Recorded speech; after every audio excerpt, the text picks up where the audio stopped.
It's episode 1250. Oh, I like round numbers. 1,250. Oh, my goodness. And it's a relevant podcast here in Orlando. I'm your host, Cameron Strang, and joining me from Loverland, Virginia is Jesse Carey. Hello, hello. From Nashville, our managing editor downtown, Emily Brown. Hey, y'all. And in LA, it's artist, producer, mogul, Marty. What up? 1,250. That's unbelievable. Pretty amazing. Yeah, Wow. it's quite a number. Sneaks up on you. Our 20th anniversary is in August, so it sneaks up on you. 25th anniversary. Or 20th of the podcast. 20th anniversary of the podcast. 25th anniversary of Relevant is this summer. 20th anniversary of the podcast is in August. So What's the most viewed podcast episode so far on this channel? I have absolutely no. You guys clue. looked that up or no? No. Oh, okay. All right. And like honestly, 20 years of podcasts, we've visited so many different hosts over the years. I know. Like it's like, where's the data? I don't know. Well, even just the technology, how it's evolved since then. I mean, Do you remember until for the first 10 years, the only way you could get download numbers is to look on our server logs to see how many downloads the MP3 file had.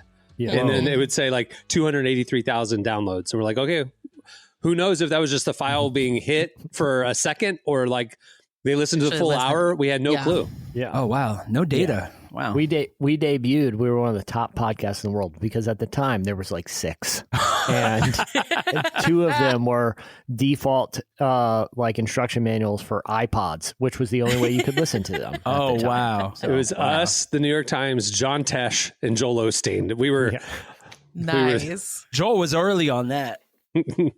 man, we had a rivalry with him for years. He stood us up. By the way, do you remember that? Joel Osteen at the Nik Wallenda tightrope walk in Chicago. We were supposed to meet him directly after, and he was flown away. But we did meet Nik Wallenda in the hotel lobby. But I've never gotten over Joel Osteen standing us up. That event. Wow. Well, the funnier thing is that Nik Wallenda doing this death-defying stunt live on Discovery Channel. He was, going in between those 2 iconic Chicago towers on a tight wire. Wilco Towers, yeah. Yeah, and we were all tuning in live. It was in the era where Discovery was doing like live stunts of like the guy getting eaten by an anaconda live and all that kind of stuff. And so Nik Wallenda, Jesse and I were like, this is great. We're going to fly up to Chicago. This is hilarious. Got press pass, media access. We're all in the great viewing shot. The whole city's out watching it. And we're sitting there waiting, for the live broadcast and live moment to happen. And I remember Jesse and I both, and we think things are hilarious. We both sobered up going, this is disgusting. We're here to watch a man fall to his death. That either this is going to be boring or a man is going to fall to his death. What are we doing? We are sick. But because he could have fallen to his death, the pastor he had on hand to pray with him before he went out there was Joel Osteen. That's why he was there. Oh my god! I was just about to ask you why Joel was there, and now I know. In case he died, he was like the priest doing the last rites kind of thing. Oh my gosh! It's true. It was the first people to greet Nik Wallenda as he like crossed over. It's like his wife and kids, and then Joel Osteen for reasons that were never made clear in the special or on that night. And there was a lot of Joel Osteen cutaways during the walk. I remember that. Like in the weeks leading, he was there praying for him. The weeks leading up to it, I had found out he's going to be there, and I'm emailing his people and say, "Yeah, he'll definitely do an interview with you after. You can talk all about his perspective." It was too weird. It was too weird of a culmination of things for us not to do like a funny interview with. And so I'm like, "All right, let's go talk to Joel," and he was gone. He was whisked away in a helicopter or something. Oh yeah, for sure. I have a Joel Osteen story. My first show I ever performed in Miami, Joel Osteen was giving just cutting a check. Like he gave the church like a check for like $100,000. It was like for charity, but the way that they advertised it was there was a concert happening, but before that, there's a 15-minute ceremony with Joel Osteen cutting the check with the pastor and like them leaving. Then I perform. They decided to swap it because Joel came a little late, like he was heading there, and so all the people who waited in line were all Joel Osteen fans, and all of Social Club Misfit fans didn't get in the building. So they're all outside waiting, and I'm in this big, and I had to perform for like 1,000 people that did not want to see me and just wanted me to get off stage so that Joel Osteen could cut that, so they could see him, and then they all like disappeared. So I had to perform. No one stood up. Everyone. It was like you ever seen like TBN? You cross and like you're going through the stations and they're all sitting at circular tables. Like they're not even like facing. It's like the Golden Globes. You know, like you go to like TBN. They're no longer sitting in like an auditorium. They're in circular tables. It's different now. You know, and so they were all just that crowd staring at me. And I remember performing like Cops or something, and they just did not like it at all. And so I remember just being like, all right, I cut my set short and I was like, hey, God bless y'all. And we left. And then Joel Osteen came up to us afterwards, like, that was really good, son. That was great. That was fantastic. I was like, thank you, sir. And I was like, I met Joel Osteen and let's just go home. It was really embarrassing, very shameful to perform in front of people who do not want to see you. I've only met him one time. And again, you got to remember back in 2005 to 2012 or 13, we had a very deliberate, ongoing, one-sided rivalry with the Joel Osteen podcast. Emphasis on one-sided. He has no idea on that one. He was the number one podcast in the Christian category on iTunes those years. We were the number 2. Then we dropped to 3. He dropped to 2. We were always right behind him. And so we were very self-deprecatingly, tongue-in-cheek, you know, going after Joel Osteen, right? Until Christine Kane came and took everyone off. Yeah, well, things are really different now. So then in like 2014 or 15, 16, somewhere in there, I was invited to go out to see the shooting of Ben-Hur in Rome. And in this, they were shooting a big chariot race scene where like one breaks off and goes up into the stands. And so they're shooting big production set. They built this recreation of the Coliseum, you know, race way and all this kind of stuff. And so we're standing there and I look right to my right and there's Joel Osteen and his wife. We were the guests. It was me, Joel Osteen, his wife, and maybe one other person. And so we were visiting the set on the same day. So I spent the entire day in Rome with Joel Osteen. And we ended up having dinner that night at his favorite restaurant, is Robert De Niro's favorite restaurant. What did you talk about? Honestly, I was so nervous that he knew that we had been talking crap about him for 10 years. Like the whole day I was on edge. Like I had no idea. No clue. He knew Relevant and he knew my parents. His parents and my parents were kind of peers. And so he, while older than me, you know, he was the son, took over his dad's ministry. My dad has a media company that covered his dad. Anyway, whatever. So there's like these overlapping things. So it's kind of like, I met him when he was like in high school kind of thing. Like we had memories back in the day. So he was kind of like reminiscing about that and kind of how crazy our upbringing was and that kind of stuff. And the whole time I'm making this small talk with him thinking, dear God, I hope he's never heard our podcast. Like the whole time I was on edge, but it turned out fine. That's awesome. I feel like Joe would be funny. Is he funny at all? Like, talking to you? I feel like he would just make you crack up. Dude, this is the thing. I get the criticism. I get it. I get the optics. I get this inch deep teaching. I get it. It's not my cup of tea. What he does is not my cup of tea. I will tell you, he was the most kind, funny, engaging, nice person to everybody we encountered. It wasn't just me. It was everybody. And it was just like, okay, I need to probably not have a rivalry with him publicly. You know what I'm saying? Nice. So yeah, we kind of like backed off after that. Well, and we plummeted in the charts by that point. So, you know, he left us in the dust. Well, wouldn't it be funny if like, it's like, what am I going to talk to him? He just walks up to you and he's like, yo, what do you think of this new J. Cole song? And you're like, what? Yeah. Hey, have you heard of this group Social Club Misfits? I just did an event with them. They're hype. You know, like, he was, let me tell you something. He saw us perform because he was standing there waiting for us to finish and get off stage. And I do remember I was extremely embarrassed. And I walked off stage and he gave me I have no idea, never met him before. He gave us, me and Fern, a handshake. He's wearing a suit, by the way. We're dressed in street clothes. Everyone there is in like gowns.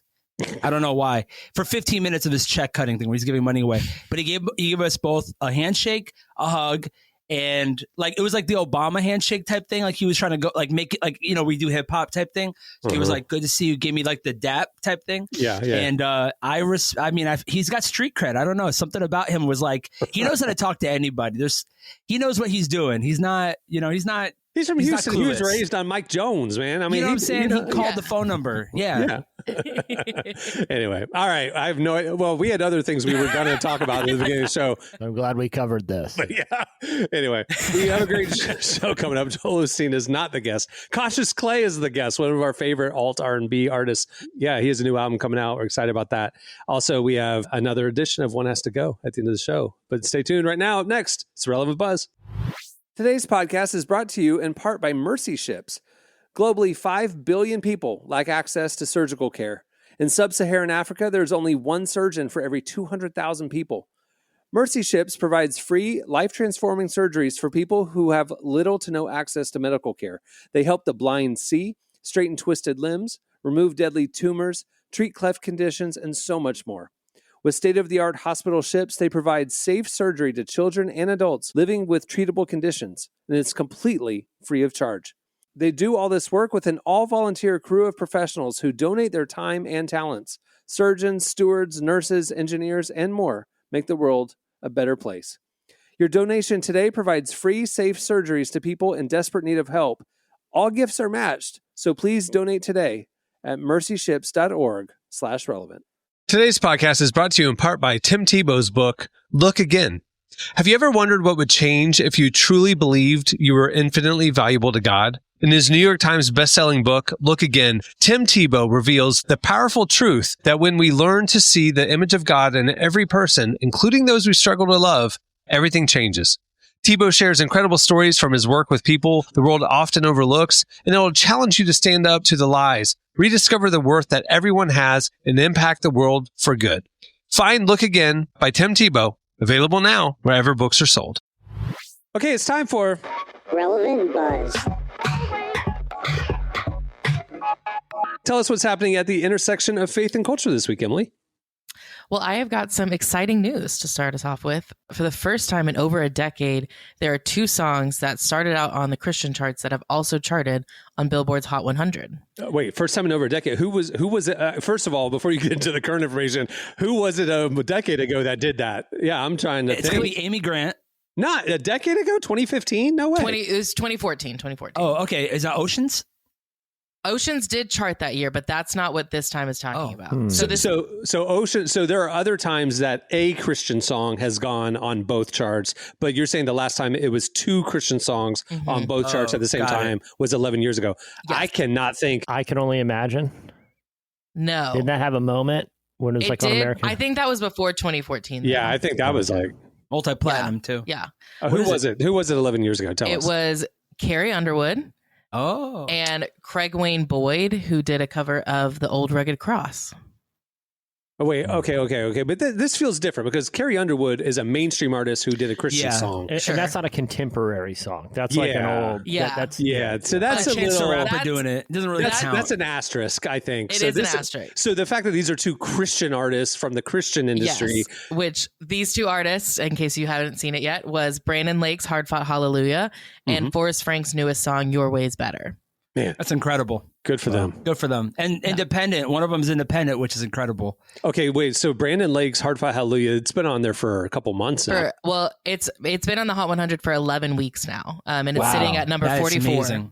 Amazing. Honestly, that's like, Brandon. It debuted Brandon's in the top 10. Well, Brandon's a perfect example of working.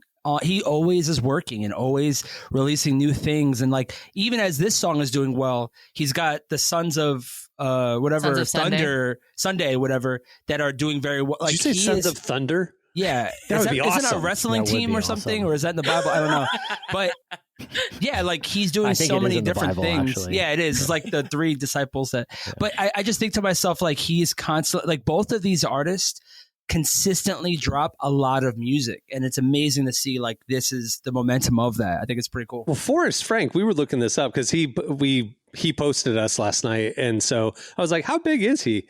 And he has 4 million followers on Instagram. Yeah, no, he had 100,000 like 2 years ago. Like that's how he dropped a new record recently that has 20 more songs on it. So it's like, and then I mean, my buddy Biz, who mixes his music, was telling me that Forrest is like, he lives in the middle of like nowhere on like a beach town in Texas, and he makes 1 song a week, and that's like his job. And this is all like just momentum of him making good music. And then even his interview in the Doves, we talked about it on the other episode, where he's just kind of like, I'm just happy to be here. I don't really, I'm just having fun, and I love God, and we love my family, and let's keep it moving. Like not an industry guy, had success in the mainstream. And both of these guys are the perfect, I was always thinking, who's going to take Christian music to that next level? Because you have Toby Mac, all these guys are aging, they're getting older, and I'm glad that 63 years old. And I'm glad that Forrest and I'm glad that Brennan Lake are taking the reins, and hopefully they keep it going. The thing about Forrest, like you said, he had mainstream success. I don't know if his current fans know this. I mean, he was part of Surfaces, which is an awesome indie group that won 2 Grammys. We loved. Yeah. And they had the Sunday Best. They had it was like clean Christian, or the one Christian. It was clean like music. Clean indie pop. And we're like, we noticed that we covered them over the years. We had him in the mag. And then he started doing Christian songs on the side, kind of as his own name. And then those got momentum. I assumed that he would lean back toward the Services direction, or just kind of the mainstream direction. And that's how he'd get his huge numbers. And what he's doing is he's gone so far toward the Jesus direction. Yeah. And he's getting the huge numbers. That, to me, I've never seen that happen before. Incredible. Consistency. I mean, he's the truth is he has everything he needs. He's, great music, produces everything himself, self-sufficient. And from everything, I don't know him, but from everything that I've heard from him, people who live with him on the bus, working on his music, he's a really good dude. And he's one of those guys where he's almost like a hippie, where for instance, one of the screens didn't work on tour, and Biz was out there, who works at Reach, and he mixes his music. They're mixing the album. One of the screens went off, and Biz is like, this is a big deal. And he just walked up to Biz. He goes, you know what, man, things like this happen, but God will always be glorified. And that's his mentality. So I like when people like that win. I think it's pretty cool. What I like too, and this is no shade to who I'm about to mention as just a reference, but maybe a little Joel Osteen. The last time I can think of in recent history that a Christian artist got big mainstream accolade and awareness was Lauren Daigle. Right. Yes. Lauren went from a Christian label to Atlantic, and all of a sudden she's the Christian person at whatever, the Grammys or whatever. And this was before Mav City. Right. But what happened with Lauren was when a lot of money got involved, I think, this is just my observation, I have no insider information, this is just my observation from the outside, is it seems like the bigger the stages got, the more her music leaned toward inspirational than overtly Jesus. If you really look at her lyrics, she started out in worship back in the day, and it really kind of veered toward just positive music. And that's what I assumed Forrest would do, because the stages get bigger, more money's involved, more people have a say, and it dilutes the message. It just does. Forrest is going the furthest into the Jesus stuff that I've ever seen, and it hasn't changed. And it's almost like he's gotten more emboldened with it, and it's beautiful to see. And I'm cheering him on. I think what's happening is singular. We've never seen this happen before. Yeah. It is interesting. You mentioned Lauren, and like I said, there's been 11 songs that have crossed over from the Christian charts to the Hot 100. And the last song before this year was in 2019, Lauren Daigle's You Say. So in 6 years, there hasn't been a crossover. So the fact that there's now 2 songs that have crossed over at the same time is interesting. This is a bad question, and I probably shouldn't ask this on the show, but I feel like Lauren... Where's she been? Is she making new music, or didn't she put out a record? I don't know. She put out a record 2 years ago, and she's just been touring it. It was very New Orleans, jazzy, funky kind of vibe. What I deeply respect about Lauren is after she blew up around 2015, 16, she was not ready for the pressure of blowing up. So she intentionally went home and took a year and a half to get away from the entertainment industry and just be normal and be with her family and friends. Yeah. And I respect that. That's and then great. she got refueled, and then came back and was intentional about then the album that became What You Say was part of it. It's great. And I think that's her thing. She doesn't need to be famous and chase the thing. She'll just go away for a while, and then she'll come back when she wants to. That's Forrest. She actually has said not that moved by the industry. When I spoke with her, we talked about, I think, something about the fame, and she literally said, I do not want to be famous. I just want to make songs that, glorify God, that people can connect with, that they are inspired by it. So I think she does intentionally step away from the entertainment world. Yeah, I just feel like, that's amazing. I think Corey Asbury did that. He told me, he was like, after Reckless Love, he's like, I got hit up so much to do it broke him. He hated it. I just wanted to be with my wife and my wife. We just had another kid, he's telling me a story. It seems like, to be honest with you, it's funny how in our world, in the Christian world, when people do that, God honors that in a very cool way. It's like, it almost reminds me of that story of Mary and Martha. One is serving and then one is like, why isn't she helping out? Why? And it's like Corey, Lauren, there's a thread here. Even Forrest, Frank, it's like, hey, I'm doing this because I really genuinely love the Lord. And if my career elevates, it's great, but that doesn't change my heart. And I think that that's the attitude that I love from these guys. Yeah. So I want them all to win for sure. It's funny. You even see that, obviously another friend of Relevant that's, in the entertainment world, like Nate Bargatze, I've heard an interview with him recently where he's like, maybe one more album, one more tour. And then let other younger people kind of get some spotlight. I want to be with my family. I have other aspirations that, you know what I mean? It's not chasing the next big milestone, just a degree of authenticity to their values and what's really important in life is cool to see, whether it's, a comedian, artist, or any type of person with a platform, I love it.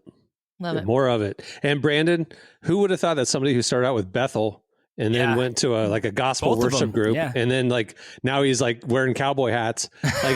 Who would have thought? But come on, Brandon. Love it. Him leaning into his country era is fun to watch, but it feels authentic at least. So Good. Him and Corey both came from Bethel. Both probably had terrible contracts. Just kidding. But that's what they're known for, I think. He said probably, so I think legally we're fine. Yeah. I've heard allegedly these 20-year deals are rough. Just kidding. All right, moving on before we get into legal trouble. Let's hear more. Joel Osteen's going to sue us first, and then now Bethel's got us. Great. Yeah. Okay. I don't think the Wallenda family's too happy about that. You don't want to mess with the circus family. I'll tell you that much. I learned that firsthand. They're lawyered up. The circus folk are very litigious. They're also scrappy. They'll show up to your house. Sovereign citizen style. Yeah, you know how it goes. And the scary thing is, you try to pin something on them, they skip town professionally. Yeah, they will. We're not driving. We're traveling. You know what I'm talking about here. You know what I'm talking about. I'm not driving. I'm a traveler. To the next city. It's its own little weird world, the Carney world. It's all based in Florida. It's Sarasota is where all the clowns. There's a literal clown college, and the Wallendas live there. So right, so there on brand for Florida. No, over in Sarasota is where P.T. Barnum and the Carney culture. Yeah. No, that was their winter home. So the original circus. Yeah. So they founded a clown college there in Sarasota, and then all the high wire acts and all stuff. That's where they lived in the off season. So it's like there's this whole weird subculture over in Sarasota. They all do meth. It's just a weird, Sometimes the less you know about Carney culture, the better. They, even legally, always the less you know. Yeah. Autonomous. I mean, they operate outside the jurisdiction of a lot of law enforcement. Even there, just kind of let them do their thing. They're like Native Americans. They have their own law. You know what I'm saying? Over there in Sarasota, it's like they have their own governing system. It's just south of Monkey Island. It's like where all the circus stuff is. Like when a carnival comes to town and you're walking around, you're like, I don't know how much of this is legal, but one, there's not only these mechanical rides. I don't know what the inspection protocols are, but there's gambling happen in the open out here. This is, and I'm watching them fry, an Oreo, and the same thing. I just watched them put a bunch of chicken in. Everything's off book here. There's no laws, and no one's enforcing them. They just let the Carney folk get away with it because they're on to the next town tomorrow. So who cares? It's their problem now. I got into a weird algorithm thread. Maybe it's because I watched it, but it was a carnival or a county fair or whatever. And, they set it up in an hour, the ride. Yeah. And it was one of these big vertical rides. It was going around and around, and it wasn't bolted down right. And it was teetering and flinging backward and forward. And people attending the carnival literally just went over and were pushing on it. I saw that. Yeah. To keep it upright. And then because I watched that, the people saved all these lives of the people trapped on this ride. And after I watched that, then all of a sudden for about 2 days, I saw nothing but carnival mishap videos. I love those. It happens Whole all the time. Like I subculture. said, they're out of town the next day, so Yeah. you don't even know who. You can't even sue them. You can't even Yeah, like. You don't know they're gone. anything. They're ghosts. Yeah. You know the age of piracy that we've often romanticized in pop culture. Yeah. It was a very short window of time, like Pirates of the Caribbean, Blackbeard, and all that. But in my mind, it never went away. It just evolved. It was several hundred years. I thought you were talking about people like I think it was like stealing stuff off the 150. internet. I think it was like 150. Me too. I thought you were talking No, about I'm how talking they about- decide to paint. They decide to paint like copywritten characters, and so they have to get out of town so that Disney doesn't know where they are because they have Elsa painted on wood. You know what I'm talking about? Elsa. Here's my whole Yeah. point: is like this nomadic, roaming outlaw lifestyle that pirates represented. They never really went away. They just transformed into carny folk, and instead of the high seas, they're America's highways and fairgrounds. Yeah, If you think about it, Tampa, the Buccaneers, they love their pirates. They have the whole Gasparilla Festival every year where they celebrate the pirate boat show, and that the Tampa area that's adjacent to Sarasota where all the carnies are. So I'm thinking there's a whole thing over there in West Florida. Yeah, there's something evil lurking in that area of the state. There's Something something sinister. wrong. Sinister. I love That's it. the word I was looking love for. it. I think they're outlaws who play by their own rules, carny rules, and But they're direct descendants of the pirates that were in that area. So there you go. That's If you where want to their see outlaw someone with an spirit eye comes patch, you can just go to the carnival. from. Yeah, They're I going to have guarantee you one there. this. I guarantee you this. You're likely to see more hook hands and peg legs and eye patches among carnival workers for obvious reasons. We've seen the videos of the rides than you are. Yeah. I would say it's probably the same population density as old timey pirates when it comes to peg legs and eye patches. Yeah. It's true. They're throwing. I never equated that the carny are the modern day pirates. It's I never true. equated it, but you're right. Yeah. Sinister modern day. Sinister. Outlaw culture. Yeah. They're always, and it's funny. It's I'm actually going to the carnival in 2 weeks. We got tickets like Blink 182 and a bunch of country people are performing over here in Orange County. But let me tell you something. They're keeping the airbrush business alive. Everything there is airbrushed. Last time I went there, they put me on a t-shirt. I look like a Dominican cab driver. You need to go to Virginia Beach, Virginia. Yeah, we've got plenty. We've got plenty of the south side of the airbrushes. boardwalk. Yeah. I got to show you the shirt that they made. They painted of me. My eyes are very far apart. It looks like, my mom was drinking when I was Please a kid. make it your avatar. Please I make gotta it. find that shirt. The shirt is so bad quality. But I remember I was like, I want to get an airbrush shirt, me and my wife. And I was like, I look like an Egyptian cab driver. I don't know what to say. Is your wife on the shirt with you, or like you each? Yeah, she's on the shirt. Okay. It's both of us, and we both look like there's something just sinister, Genetically wrong with you. Yeah. You know how you ever seen those like guys who draw people and they're like they emphasize areas? Caricatures. They didn't do that. They tried to be specific, like really detailed. They were And it trying just- their best. Yeah, gotcha. yeah. And it's got heart and it's the whole thing. I'll say this: cherish those politically incorrect airbrush artist stands while you can, because out here every summer, like new development pushes it one further block. We Man. lose another block of those stores that You're losing history. pretty but rough, right? What did he say? What did Drake say? That's us. Okay. Okay, I got to somehow figure out a way to transition us back to this next news item, and I'm just going to go for it because we are still talking about legal matters, but it is not us getting sued by carnies. It is about Republican lawmakers who have introduced a new bill that would make it easier for the federal government to crack down on online pornography and possibly even ban it altogether. Well, that's their intent. That's the intent, They're yes. trying to ban pornography online. Yeah. So this proposed law is called the Interstate Obscenity Definition Act, and it's being led by Senator Mike Lee from Utah and Representative Mary Miller from Illinois. Basically, they want to change how the government defines obscenity when it comes to online content, especially content that minors can access. Right now, what counts as obscene is based on this old Supreme Court test from the 70s called the Miller test, which looks at things like whether something has artistic or scientific value or if it appeals to prurient interests. It's pretty vague and it allows states to interpret it differently, which is why a lot of things have been allowed for the last several years. So a couple of notes on this. So yes, 2 Republican lawmakers, 1 congressman, 1 senator have introduced a bill officially that is intended to ban online pornography. Great. We celebrate that. It's a scourge on society. Get it out of here. Great. Mhm. As Christians, we celebrate it. Here's some caveats you need to understand prior to posting about this and celebrating it. One, this senator has already submitted this bill 2 other times in the previous administration. It went nowhere, not because of the administration, but because the wording is very vague, broad, and problematic.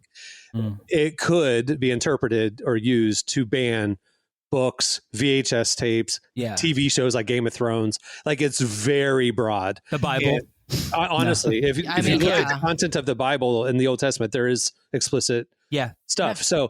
So yes, it could. And so it would be weaponized. It would be abused. So there's no chance, even now, that this will move forward. There's no chance.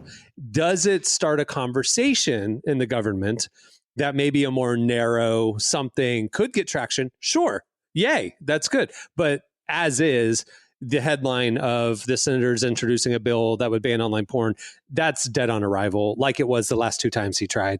But he is trying to start a conversation on Capitol Hill, and we applaud that.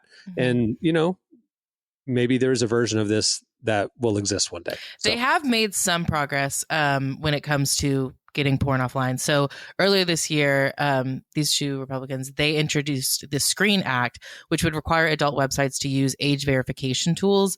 And about 20 states have already passed similar laws, but this would make it a national requirement.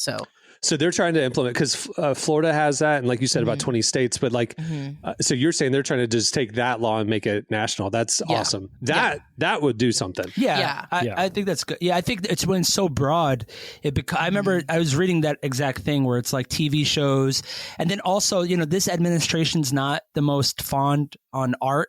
So what is defined as art in this administration if they could just cancel a bunch of things, Yes, like we said, they are definitely getting the conversation into the national spotlight, which while this law may not pass, that does mean that maybe other ones can pass. So we're definitely watching this, which is, good thing. Well, we're watching the news about the law. We're not watching thank you for subject. clarifying that.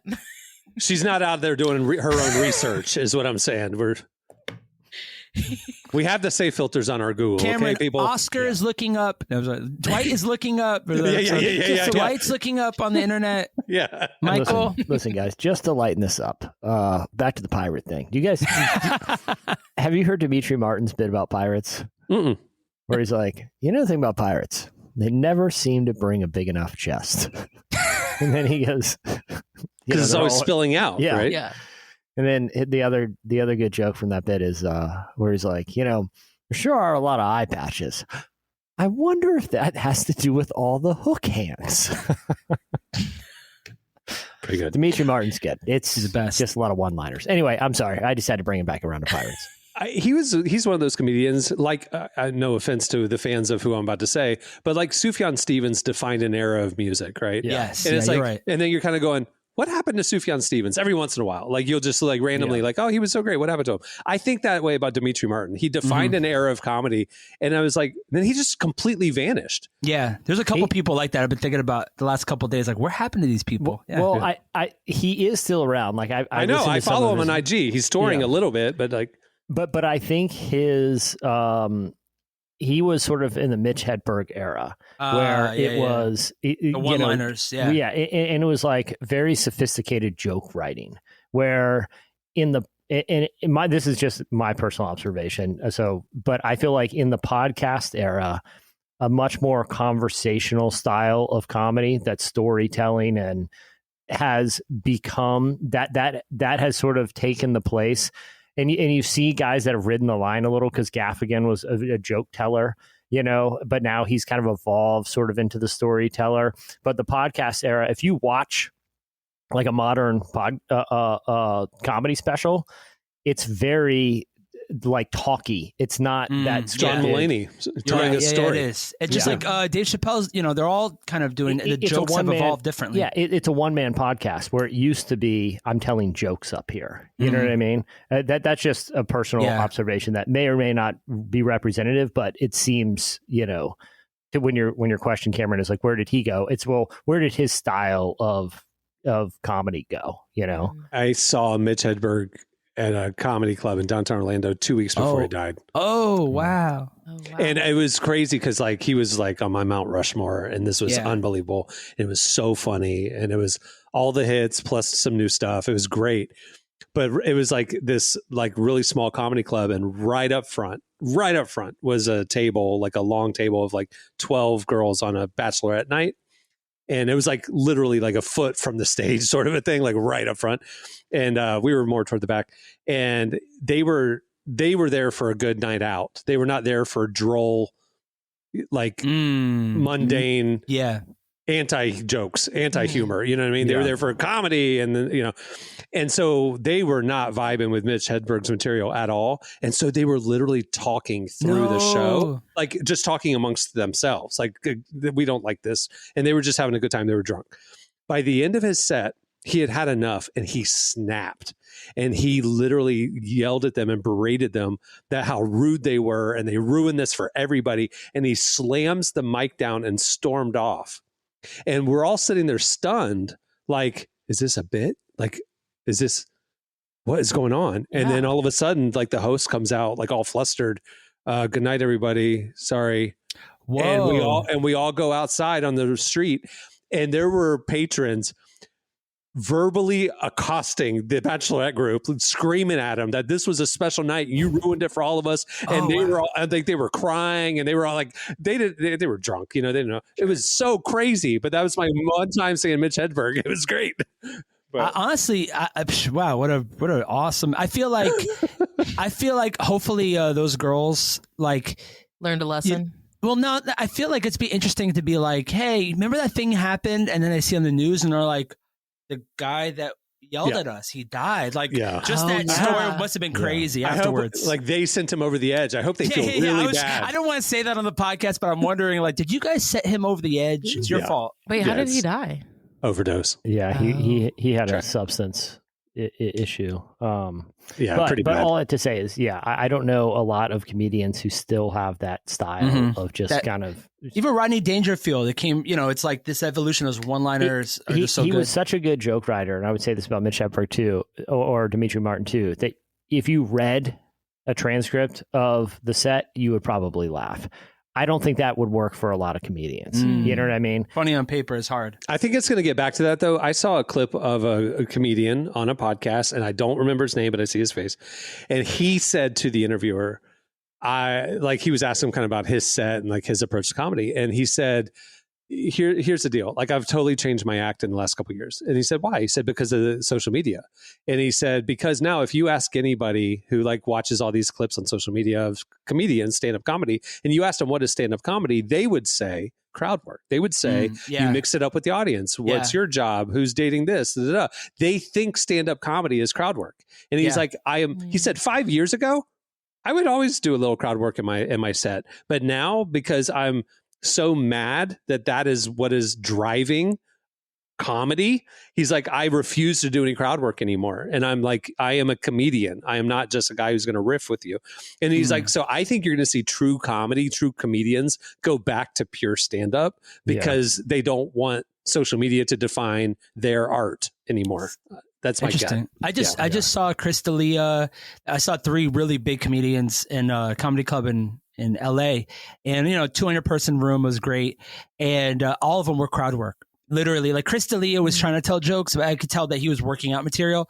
But the first 2 acts, literally the whole thing, and I guess it's because it's spontaneous, it is funny. But you're right, like it was like, can we move on already? Like, I think it's big on social media because like it's going to be different every night. So like a comedian can post what happened during. You can repeat the same joke possibly. It's versus like his you don't want to burn your be content, right? Yeah. It's because it's like once it's posted online, then you can't really use it in a set anymore because everyone's already heard it. They literally, I said I was watching a comedian and he said that offhanded comedy. He goes, all right, just go ahead and burn it. Like basically tell that story that you tell in your set, like on this show that we're on. He's like, go ahead and burn the material. Like, because that's how they are. You're right. Once it's out there nationally, I can't say it on my set anymore. Yeah, that's true. Well, that's why. Unless you're Jerry Seinfeld. There are some, comedy experiences that are like, that's what Kill Tony is. It's just basically crowd work. You know what I mean? It's just putting in people of a setting where it's going to be different every night. So, but yeah, it is funny to see how it evolves. But we're also in a really fun age where no matter what kind of comedy you like, or whether it's clean or like, there's guys like Dusty Slay who are, who's hilarious and is more family oriented. And then a lot of that edgy stuff. Yeah. No cursing. In July, I have tickets to see Ben Schwartz and Friends. Their improv tour. That's cool. That's gonna be very fun. excited. And I also got tickets to see Nate Bargatze in September, I think, at the Arena. That's incredible. I just saw this guy, Caleb Heron, and it's like for his podcast show too. So part of it was he brought out a guest, part of it he did some crowd work, but the best part was the like first 15, 20 minutes he just did like pure stand up. Yeah, I know Caleb. I follow him. He's great. He's great. But I like just thinking about I'm thinking about the stand up stuff and I'm like, I kind of wish he had just done like an hour of stand up versus all the little kind of gimmicky things. Okay, moving on to the very last thing I just want to mention. This week is sort of TV week in the entertainment world. It's also known as Upfronts Week. Streamers and networks are announcing new shows, giving first looks. One that we're really excited about, Fox has announced that they are producing a new show called The Faithful, which is a 6-episode limited series that will retell stories from the book of Genesis through the perspective of 5 key women. So this story of the women of the Old Testament. Yeah. Cool. So Sarah, Hagar, Rebecca, Leah, and Rachel. I do think it's interesting that they're picking Old Testament content versus like the Chosen with the New Testament, because think about it. There's a whole lot of people that believe in Genesis. Oh, Muslims, Jews, Christians. Yeah. You're casting a pretty wide net there. 100%. A lot of shit. Yeah, that's what they're doing. So excited to see how that works out and what's coming from that. Another thing that we're excited about, NBC shared their first look at The Paper, which is the spinoff of The Office. Excited about that. So this documentary, it'll be based in Toledo, Ohio, at a struggling newspaper as they are navigating this changing media landscape. But what was most exciting was in the first image they posted, you can see Oscar from The Office. He has apparently moved to Ohio and he's doing accounting at another dying industry. So it's not like the same actor playing a new role. Is literally Oscar from Dunder it's Mifflin within the universe. Yeah. Yes. Yeah. He's the connected tissue between Dunder Mifflin and Toledo. So who else do you think would have been good there connecting? Just real quick. Who else would have been good connector? Oh, any of them. I mean, I think. I feel like Toby not being liked again in the paper would be funny. You know? Yeah. Toby being hated on again. Like, we hate this guy. You're going to hate him. Yeah. Just being bullied relentlessly by volunteer small town newspaper reporters. I would love to see. Or it could have been Rory Flinderson, his brother, who lived in Boulder. He moved to Toledo. Good. But anyway. And then would he still be hated, or would he be the beloved? He's the loved one. The other one is hated. Toby's hated. Oh, okay, he'd be loved. I mean, but he's just as lame as Toby. He likes jams. Like he's just a very boring guy like Toby. I don't know. Anyway. Anyways, that is premiering this September, so we'll get to see how that all works out, which we're excited about. And then, like I said, there were a few other shows that got renewed, like The Studio, Paradise. I know we really love that. House of David. We already knew that it was getting season 2, but they brought it up again. Hulu announced that The Bear season 4 will be coming in June. Cameron, I know you're thrilled. Let it die, man. It was great for the first 2. The third one was awful.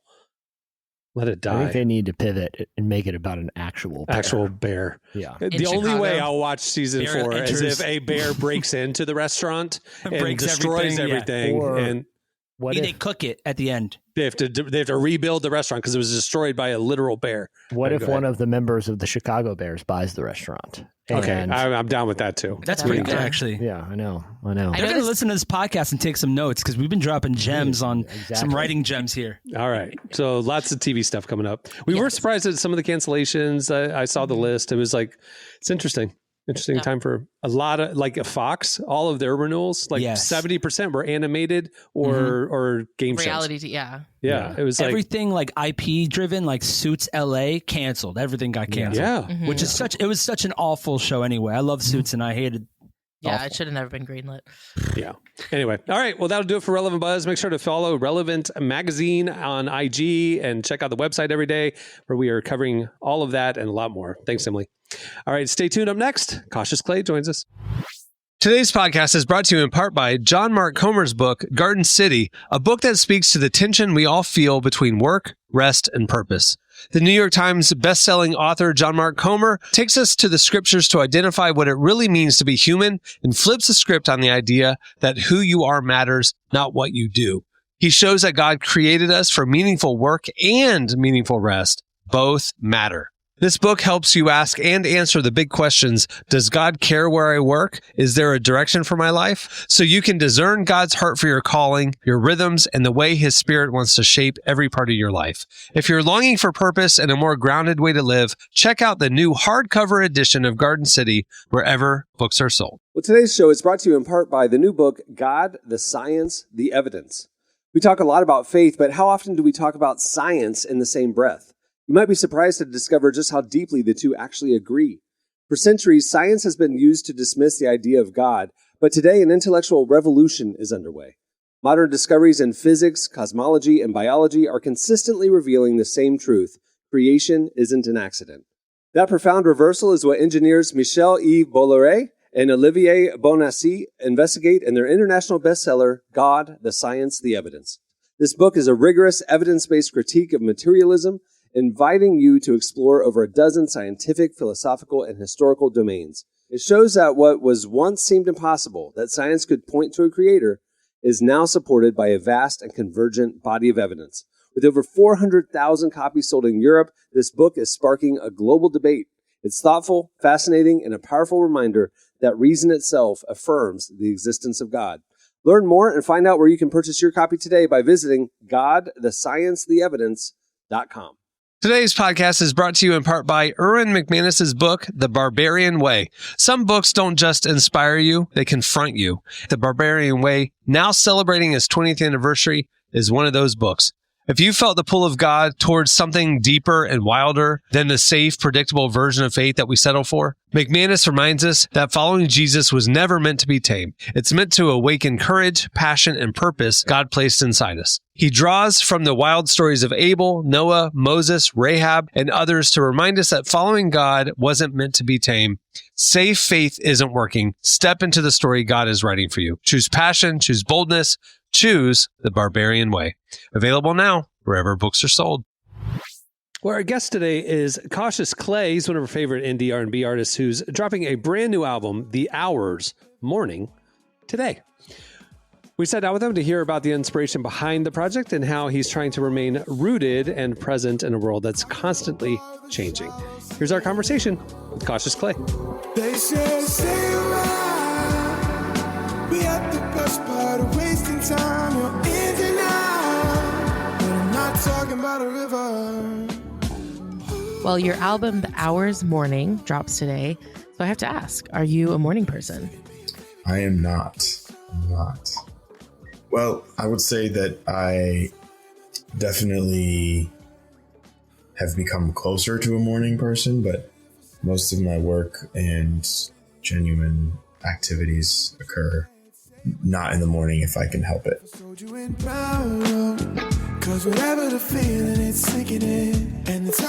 That is really interesting. So then why did you want to create an album that's all about the morning? It's a good question, but I think it's not just the morning. So I think that's also at the crux of it all.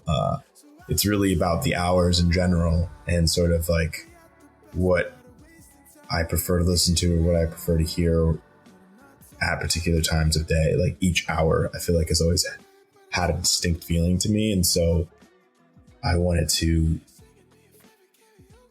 kind of like challenge myself to create something that felt like kind of obviously subjective and then make it objective by just giving it the title that would denote an hour of the day that kind of felt significant at that time.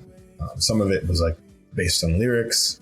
Some of it was based upon like obviously like the sonic components. But you know, you have songs like Traffic where it's like, okay, like, you know, it feels like traffic or like the morning trap, you know, and you have songs like, you know, Amber that are like maybe like the color of Amber is obviously the color of the album. So I think that kind of like fit in the wheelhouse as well. So again, it was sort of a challenge to just make it all feel like it could essentially fit into this narrative a little bit in some capacity. But with my eyes closed, there's no champagne, there's no real reason to celebrate. I just want you close, long as you wanna stay. Now, I understand each track on the album corresponds to a specific time. I'm curious, did you write the song and assign it to a time, or did you sit down and try to write a song that sounds like 6 a.m.? I would write it and assign it to a time. I actually wrote, I already had a lot of music, but I wrote like almost 60 songs over the course of this past year. And, a lot of them I felt like weren't necessarily the right fit for many different reasons, but it was sort of a practice that became something that I could kind of continue on and build upon so that I could sort of like fulfill this kind of idea that I had in my head, where I wanted to do different songs for different hours of the day. And so in many ways, this 8-song album is sort of like an intro to like this kind of concept and this kind of idea. There's no champagne, there's no real reason to celebrate. I just want you close, long as you wanna stay. The places. You mentioned you started this project as a way to challenge yourself. What was going on in your life when you started it? Like, what were you thinking about? I was sort of trying to think about like what types of things people do during the day, because I think it's different for everyone. Like, obviously there are a lot of people who have like a 9 to 5 and like, they kind of go to work and then that's the case, but a lot of people who work from home nowadays. So it's like, I kind of wanted to just I felt like it would be interesting to consider what people do listen to at particular times of day, and like whether that's active listening or just like passive listening. I think a lot of people obviously listen passively, but I think it was just an interesting idea that felt very much relatable to where I was at with my everyday, because I obviously like work from home in many capacities and make a lot of my music, and have in the last year developed different sort of habits or things that I felt I could connect to sort of create an environment of consistency, because I just don't have consistency baked into my life in general. So I think like that element of, like, I started playing a lot more basketball. I started to paint. I was also kind of in the process of moving, like from New York to Philadelphia. So now I'm in Philly. My studio's in New York. And so that's kind of been the process of going back and forth to that situation. And I think that all of those like sort of changes in life changes kind of inspired the idea to essentially create something that felt like I could model it, like my music, after something, again, so subjective. But then it's like, okay, well, we're gonna make something that feels like, okay, this is, people may or may not agree with the times or not, but I think that ultimately it was just like a fun practice and it felt very much kind of like exciting and sort of carefree, because it wasn't this super grandiose concept. It was a pretty simple concept, I think. And it felt refreshing to me, kind of creatively, coming off of like my last album.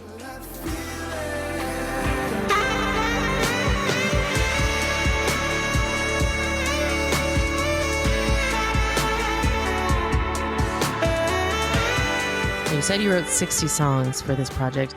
How did you pick which song would represent which time? I was going back and forth on quite a few songs, yeah.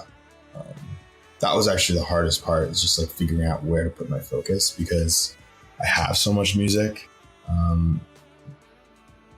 that may or may not see the light of day. And so it was just kind of like thinking about what inspired me and what made me think, okay, like this feels right. There's a song on this album that I wrote 7 years ago. So, some of those original vocals are literally on that song. So it felt very much kind of like therapeutic, but also like, whoa, okay, how do I feel about the song? Like I basically had to reproduce that song. I had tried to put this song out many different times, but I just never felt right about the production. And so that's kind of what held me from putting it out sooner, in the combination of touring and then trying to like get it to a place where it all made sense. So it was, I guess, to answer your question, it was challenging, but it required a lot more. My process changed in the sense that it required a lot more digging and a lot more reimagining of some things that I may have had for years, or some things that maybe I just made, but you know, I had to kind of determine what time that felt like. I can tell that you don't make promises, but I can't let you go. I can't let you go. I can tell. Well, beyond the time of day element, would you say there's a different message or theme that connects these songs together in some way? I mean, definitely. I think like part of it, again, my goal with this album was essentially to kind of speak to things that were happening in that time of day. For example, like karaoke songs, like out at 5 a.m. like at karaoke, you know what I'm saying? Or like traffic, as in just like the morning traffic, and then also relating that to your mind of kind of just like focus and having a hard time focusing, because I think nowadays it's harder than ever to focus at all because there's just so many distractions.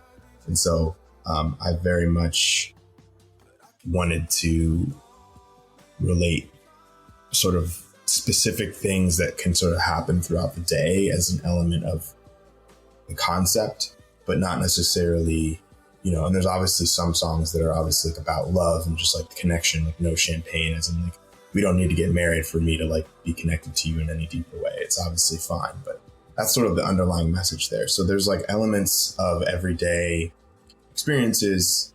There's also elements of like emotional connection, but it all kind of relates to time and experiences in some subtle ways, you know, but I definitely was purposefully not trying to have a super deep overarching message, because I felt like that.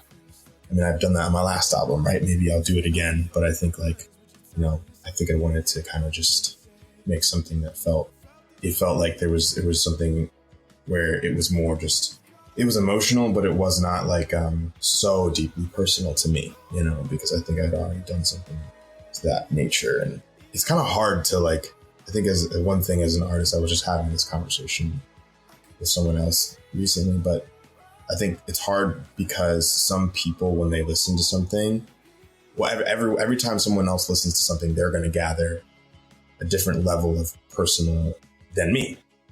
So like I could write a song called No Champagne, and then that could have much more of a personal connection than maybe a song like Unfinished House that I put out on my last album. But like for me, from my perspective, it's always going to be different from their perspective. So I don't think I'm any less personal in my lyrics, but I do think that like how it feels is going to be more personal, because I know what that song is about versus people are going to go, oh, you know, that song connects to me for whatever reason, you know?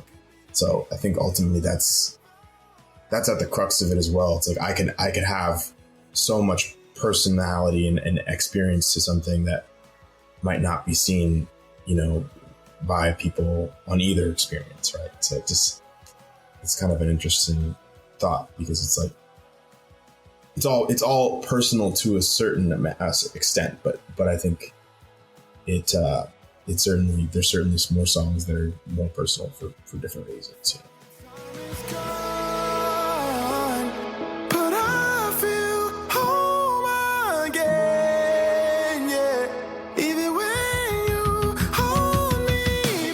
You know, it seems like you're really wanting to encourage people to be present and reflect and slow down in this sort of fast-paced world that we live in. Yeah, I think that's at the crux of it's like kind of like, okay, like what are you doing today? But let's just like let's be more present. Let's focus on what we're doing right now. I think that's really like at the crux of the hours, because there is such a go type of pace that people are experiencing. And like, again, their brains have to be in so many different places. And I think we all are experiencing that to certain degrees, just constantly being marketed to. And I felt like it would be nice to make something that felt, you know, like we're acknowledging time, but we're not going to try to pressure it. More than the homie, there's something in the way. You cover it up, see it in your face. I'm calling it back. That was Cautious Clay. Make sure to check out his brand new album, The Hours Morning. Comes out today. All right, stay tuned. Up next, it's One Has to Go. Well, today's podcast is brought to you in part by the new book, Confessions of a Christian Alcoholic. Author Jonathan Seidel knows firsthand how even believers can get stuck in shame and destructive habits, especially when it comes to one of society's biggest obsessions, alcohol. In Confessions of a Christian Alcoholic, he details his spiral into disordered drinking and shares the 4-step process he eventually used to break free. There's hope for alcoholics who become Christians and for Christians who become alcoholics. Find Confessions of a Christian Alcoholic wherever books are sold. What if you could change a child's life with just $10? Right now, thousands of vulnerable children in East Africa are suffering from jiggers. It's a painful, preventable parasite that burrows into their feet. Soul Hope is the only organization treating it through foot washing, medical care, and durable closed-toed shoes that protect kids long after treatment.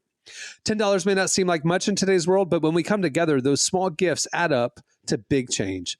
Join the 10 for 10 campaign. $10 protects 10 small toes. Visit soulhope.org/10 to give now. One small gift makes a big difference. Again, that's soulhope, SOLE, hope.org/TEN. Okay, it's time for One Has to Go. Okay, it is time for One Has to Go.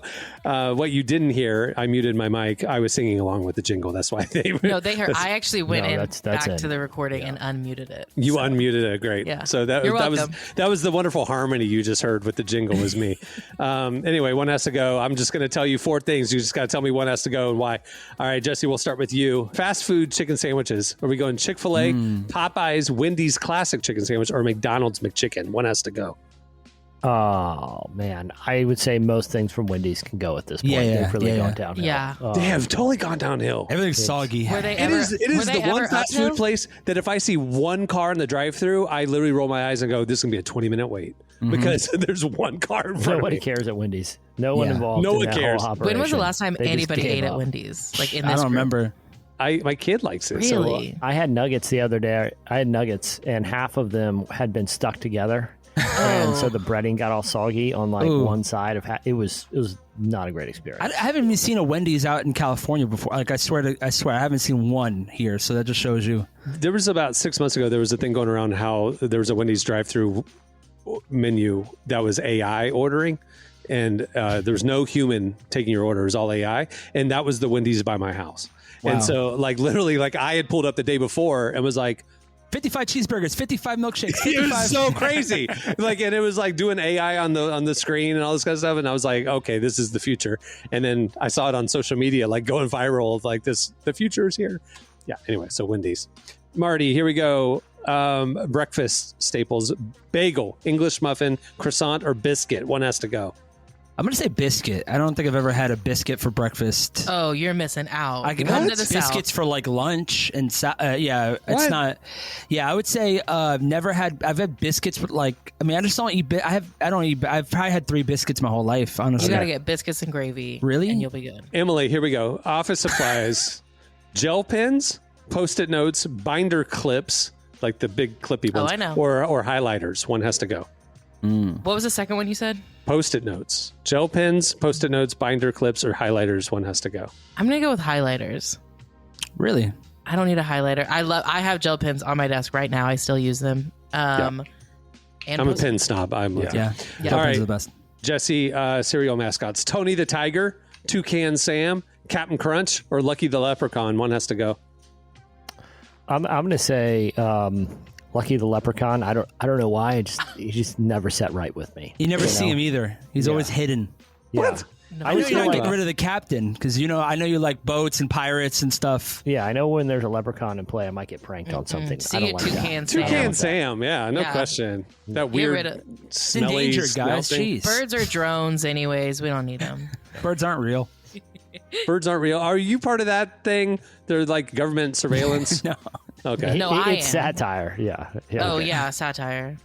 I was saying because Emily was telling me the other day that she thinks some of the birds actually are Could be. surveillance. You never know. Listen, we don't know. We don't know. We see in part. We know in You're part. gonna shoot one, and then it's gonna be like, oh. I was talking to someone recently who was a DoD contractor and was working with the National Reconnaissance Office and actually on a Mossad operation. And they had one that was a bird drone that was so realistic. He like went to his handler and was like, "Hey man, I lost control of the drone. It's got a mind of its own." He's like, "No, that's a real bird. Like like he had confused the drone for a real bird. That's how realistic some of those. So there are. So y'all thought I was crazy. Yeah. No, I mean, I could. Wait, you're confirming that there are some bird drones? There are bird drones. Absolutely. That's crazy, dude. Vindicated. It's just Vindicated. Real. All right, Marty, types of workout people: CrossFit bro, hot yoga enthusiasts, long distance runners, or pickleball converts. Pickleball converts, you need to go. I have 4 pickleball places right by my house, and those guys are wild, wildly and violent. Okay, Emily, icons of early 2000s pop culture. So Razor flip phones, Livestrong bracelets, iPod classics, or low-rise jeans. One has to go. Oh, get low-rise jeans out of here. Are you kidding? I'm all for that. No Coyote Ugly over no here. No way. I was so sad when mom jeans got popular. No, listen, as someone who was a plus-size kid in the 2000s and as a plus-size adult, I do not want low-rise jeans. Get them out of here. I want high-waisted. Jesse, Olympic events: curling, dressage, fencing, or steeplechase. One has to go. Well, I feel like we're not losing dressage. Horse dancing's awesome. Sword fighting. It's called dressage. Sorry. It's called dressage. Dressage. Sorry. Everyone loves curling. Is like the darling. It's got to be the steeple. It's got to be the steeplechase. Even though I like it, I think it's got to go. Yeah, it's all prancing around, jumping over little fences and stuff. Yeah, I feel like we can't lose. If we got 2 equestrian, one's got to go. Yeah. Okay, that makes sense. All right. All right, Marty, youth group snacks: pizza Lunchables, Otter Pops, Mountain Dew Code Red, or Goldfish crackers in a gallon Ziploc. I'm going to say the pizza has to go because it's never hot. It's always ice cold. And you have cold tomato sauce with cold cheese. That's not how pizza's supposed to be eaten, guys. Come on. It's not. It's wrong. It's disgrace to Italians everywhere. Just throw it in a microwave at least. But, churches, they're not going to have microwaves. No one's doing that. Yeah. All right, Emily, last one. Here we go. TikTok food chaos. Butterboards, Grimace shakes, spicy pickle in a fruit roll-up, or cottage cheese ice cream. One has to go. Marty and I both had a visceral reaction. More of them can go. All of them can go if we want, right?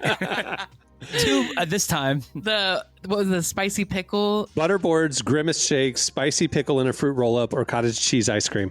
Spicy pickle in a fruit roll-up. That reminds me of when I was in youth group. We would play this game where we would see how much food we could stack on a spoon, and then you'd have to eat it. And it would be like a little bit of a fruit roll-up, a spicy Cheeto, some pickle juice, a thing of cheese. Like so many random like it would just be the grossest thing you could think of. You have to eat it, and that would churches always were like, let's we should buy milk. That was like at sleepovers or or like lock-ins and stuff. Like we were they're like, let's buy milk and see who could drink the whole thing. I'm like, that's milk that's about to expire. Yeah. Well, that's how the church could afford it. It was like the day old milk. Yeah. $1 off. Yeah, they're going to the food pantry. All right, well that'll do it for. One has to go. Well, thanks again to Cautious Clay for joining us today. Make sure to check out his brand new album that comes out today. It's called The Hours Morning. It's out now. Also, make sure to follow Relevant Podcast on Instagram. It's at Relevant Podcast. Every day we're posting One Has to Go stuff in our stories. We're posting clips from the show, the interviews, stuff like that. It's a good follow. You should join us over there. It's fun interacting with everyone. Also, make sure to follow Relevant Magazine on IG or on Facebook, Twitter, TikTok, all of them, YouTube Shorts, the whole thing. There you go. All right. And on that note, we'll wrap it. I'm Cameron Strang. I'm Jesse Carey. I'm Emily Brown. I'm Marty. We'll see you on Friday. Have a great week, everybody.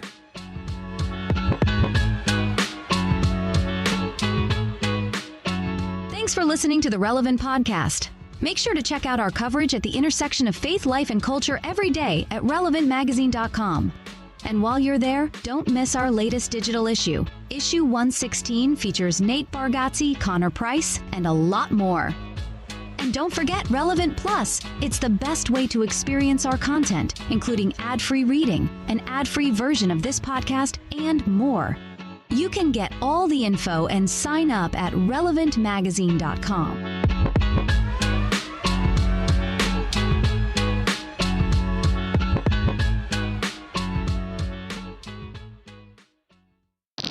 Sometimes the less you know about carny culture, the better. Relevant Podcast Network.